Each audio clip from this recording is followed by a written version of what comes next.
Before market ஓப்பனே நம்மளோட IDM கான்செப்ட்டுக்கான ஸ்ட்ரைக்கை வந்து select பண்ணிட்டு பொறுமையாக வந்து வெயிட் பண்ணணும். ஸோ 916க்கு ரூல் பேஸ்டு என்ட்ரி அப்படின்னு சொல்லிட்டு ஸோ 24,300 கால் ஆப்ஷன் பார்த்திங்க அப்படின்னா ஹையரில் வந்து ஓப்பன் ஆகிருக்கு. ஸோ ஒன்ஸ் அவனோட லெவலை வந்து சப்போர்ட் அடிக்கிறான் அப்படின்னா we can focus long. First DP 150 ஆகும், செகண்ட் டிபி 171 அப்படின்னு சொல்லிட்டு டார்கெட் வந்து ஃபிக்ஸ் பண்ணியிருந்தோம். ஸோ கரெக்டாக பார்த்திங்க அப்படின்னா அவனோட டிபி வந்து ஹிட் பண்ணான். ஈஸியாக 45 பாயிண்ட்ஸ் அப்படின்றத நமக்கு கொடுத்தான்.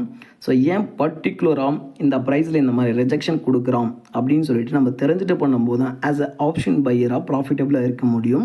ஸோ ஈவந்தோ இன்றைக்கி இவ்வளோ பெரிய கன்சாலிடேஷன் அப்படின்னாலும் so direction finding in live market அப்படின்றது மிக முக்கியமான விஷயம்.